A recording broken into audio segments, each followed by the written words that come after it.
Ponovo politička previranja u Crnoj Gori. Sve je počelo inicijativom građanskog pokreta URA Dritana Abazovića za izglasavanje nepovjerenja vladi Crne Gore. Zagovara manjinsku vladu, što bi dalo prostor za povratak DPS-a Mila Đukanovića u vlast. Za premijera Zdravka Krivokapića ovo je prevara, a za predsjednika Skupštine Crne Gore Aleksu Bečića izdaja kakvu Crna Gora ne pamti. Zbog cjelokupne situacije građani su ponovo izašli na ulice.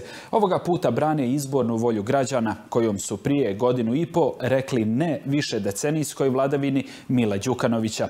Kakva je politička atmosfera u Crnoj Gori, provjerila je Nataša Miljanović-Zubac.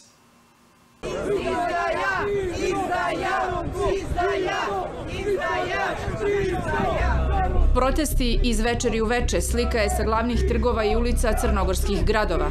Na ulice su ponovo izašli stanovnici ove države sa jasnim porukama. Neće dozvoliti da se bilo ko igra sa onim što su rekli na izborima 30. avgusta 2020. godine.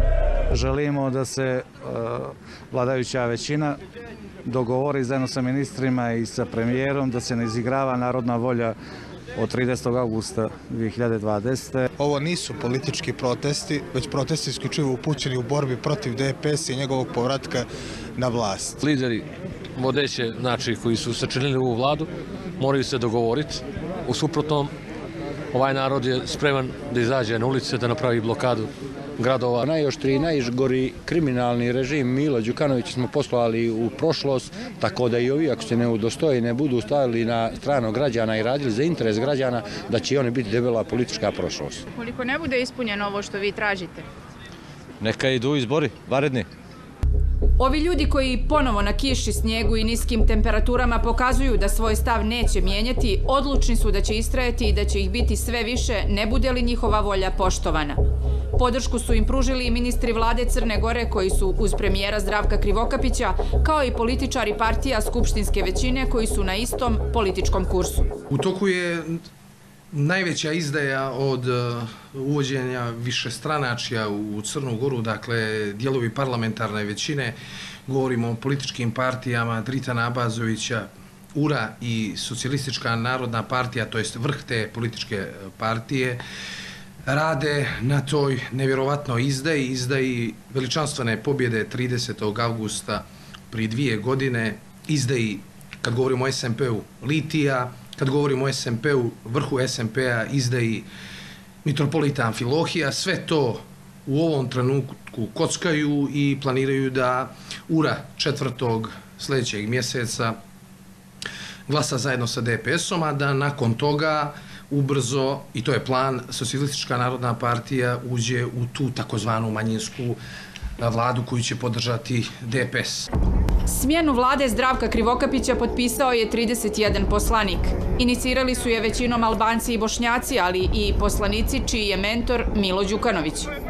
Ambicija URA da formira manjinsku vladu u kojoj bi ona bila dominantna u stvari je diskretni povratak DPS-a na vlast u Crnoj Gori, ocjenjuje novinar i dugogodišnji kritičar DPS-a i Mila Đukanovića Nikola Marković.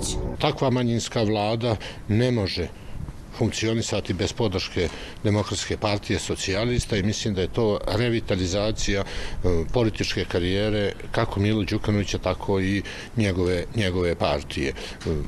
Ono što možemo da vidimo jeste da za tu ideju gospodin Abazović ima podršku ključnih zemalja članica NATO pakta i ja vjerujem da on neće odustati od te ideje, iako postoje predlozi da se formira nova vlada u okviru dosadašnje parlamentarne većine koja je pobjedila 30. avgusta 2020. godine.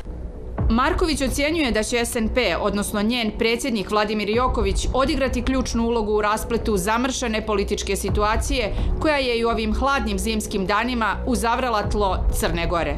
Ono što je za sad važno za ljude koji su protivnici DPS u Crnoj Gori jeste da je SMP kazao da neće raditi ništa što je suprotno interesima Srpske pravoslavne crkve i da će insistirati na potpisivanju temeljnog ugovora. Međutim, pitanje je koliko će to moći da se ostvari, obzirom da DPS i Milo Đukanović su izgubili vlast zbog sukoba sa Srpskom pravoslavnom crkvom. Rizikovali su sve kako ne bi došlo do temeljnog ugovora i zakona o slobodi vjeroispovijesti. Tako da ja ne vjerujem da će DPS dozvoliti da nova vlada sa Srpskom pravoslavnom crkvom potpiše temeljni ugovor. Prema procjeni analitičara, Đukanović igra najvažniju političku igru do sada. U toj igri, ukoliko URA ne povuče inicijativu i desi se promjena skupštinske većine, DPS će tiho, ali sigurno, ponovo palicu vlasti uzeti u svoje ruke. Ja vjerujem da će Milo Đukanović kao iskusni političar u početku, prva 2-3 mjeseca podržati manjinsku vladu URE i Dritana Abazovića dok ih ne uvuče u svoje kolo, a onda će početi jedan po jedan da im ispostavlja zahtjeve. Smijeni ovoga, postavi ovoga i na kraju vjerujem da će se to rezultirati zahtjevom samog DPS-a da i on uđe u vladu i onda će doći do vanrednih parlamentarnih izbora. Kad će se to desiti, ne mogu tačno da procijenim, ali vjerujem da će se to desiti onoga trenutka kad se DPS osjeti dovoljno jakim da može da pobjedi. A šta to znači? To znači kad DPS vrati svoje kadrove po dubini, što bi se sad reklo, u brojne državne institucije, javna preduzeća, javne ustanove. A neki iz parlamentarne većine zamjeraju Demokratskom frontu, kako kažu, ćutanje oko uzavrele političke situacije. Indirektno ih optužuju da time daju podršku Abazovićevoj inicijativi. Mi ne ćutimo, naši su stavovi vrlo jasni, kao što sam već rekao. Dakle, mi ćemo glasati za smjenu gospodina Abazovića, to je ono prvo što dolazi, dakle, kada je Skupština Crne Gore u pitanju. Mi ne želimo da sada se opredjeljujemo između dvije frakcije u vladi. Nama je ova vlada i ranije bila loša. A sada ako se opredjeljujemo između vizije Dritana Abazovića i ove vlade, u ovoj vladi je Dritan Abazović sa svojim ministrima potpredsjednik. Tako da ne može to biti dobra vlada. Ono za što smo opredjeljeni jeste da se čuva izborna volja građana od 30. augusta 2020. godine i kao što sam već rekao, nju može da definiše samo 41 poslanik parlamentarne većine koji je tih građana dobio povjerenje. Kovačević poručuje da je stav Demokratskog fronta bio i ostao jasan. DPS mora biti politička prošlost ukoliko Crna Gora želi da ide u novu budućnost. Ono za što smo mi kao front opredjeljeni jeste da Demokratska partija socijalista više ni na jedan način politički ne odlučuje u Crnoj Gori. To je ono za što ćemo se mi zalagati, to je princip prema kom ćemo se mi rukovoditi. I samo onamo gdje DF odlučuje, tu Demokratska partija socijalista više ne raste. Kogod vrati DPS u tu većinu, izdao je tu izbornu volju, onda će Demokratski front vrlo dobro znati šta da radi i vrlo će se dobro vidjeti kada mi izađemo na ulicu za razliku od sadašnjeg momenta. Pozivam sve njih, eto, da ostane zapisano da povuku te svoje inicijative, govorim i o Dritanu Abazoviću i o Vladimiru Jokoviću i uz tu nadu koja je u ovom trenutku mala, šanse su u borbi, dakle u odbrani izborne volje građana, u još većoj borbi s obzirom da u ovom trenutku izdaju naši, upravo iz parlamentarne većine, tako da je naša obaveza u ovom trenutku mnogo veća, čini mi se, nego 30. avgusta, zato što se ovdje izdaje 30. avgust. I prava Crna Gora, ja sam do neba ponosan na to, od prvog dana je na potpuno istom kursu. Mi smo bili na braniku izborne volje građana od 30. avgusta, vodili konstruktivnu politiku i zato smo sada također na braniku sa ostalim čistim, neukaljanim snagama, lojalnim izvornoj ideji 30. avgusta. A na Abazovićeve političke egzibicije i inicijativu crnogorski premijer Zdravko Krivokapić odgovorio je objavom na svom Twitter nalogu u kojoj je pozvao Dritana Abazovića, citirajući ga, da legitimitet političkog djelovanja obojice provjere na vanrednim parlamentarnim izborima.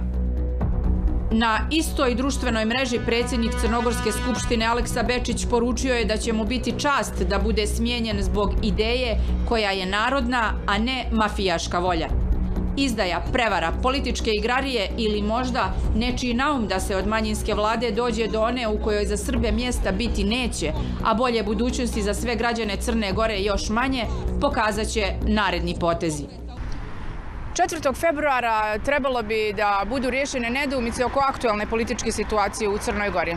Toga dana na sjednici Skupštine znaće se da li svoj rad dalje nastavlja trenutna skupštinska većina ili će se u skupštinskim klupama situacija mijenjati. Biće jasnije i ko će i gdje dalje s kim na političkom nebu Crne Gore. Ja mislim da jedan od razloga zbog čega se sve ovo dešava jeste što u startu kad je formirana vlada Crne Gore nije formirana na dobrim osnovama. Zašto? Prihvatili su koncept ekspertske vlade koji je predložio Dritan Abazović. On više sad ne pominje ekspertsku vladu. Evo ja postavljam javno pitanje. Zbog čega manjinska vlada neće biti ekspertska nego će biti politička? Dakle, kad je trebalo iz vlade odstraniti Demokratski front i demokrate, onda se insistiralo da vlada bude ekspertska. Sad, kad neke druge političke strukture treba da podrže novu manjinsku vladu, više niko ne pominje eksperte. Uostalom, ako je vaš koncept ekspertske vlade propao, a to je koncept URE, ja mislim da bar neko vrijeme nemate moralno legitimno pravo da predlažete baš vi sljedeći koncept. Daj, pustite nekog drugog da probamo. I ja se nadam da će se pojaviti glasovi u dosadašnjoj parlamentarnoj većini koji će, ako ne URU spriječiti da kohabitira sa DPS-om, ono bar ubijediti SMP da ne ide tim putem. Velika odgovornost je na Socijalističkoj narodnoj partiji, odnosno njenom predsjedniku Vladimiru Jokoviću, koja je bila dio koalicije za budućnost Crne Gore, na čijem čelu je bio aktuelni crnogorski premijer Zdravko Krivokapić. Kažu da nije isto ako Dritan Abazović povuče poteze koji štete srpskom narodu, a sasvim drugo ako to učini Vladimir Joković. Jokovićeve stavove podržala su samo 2 od 21 odbora SMP-a u Crnoj Gori. Kako god, 4. februar je datum koji će demaskirati određene političke poteze, kao i one koji se igraju voljom naroda u Crnoj Gori.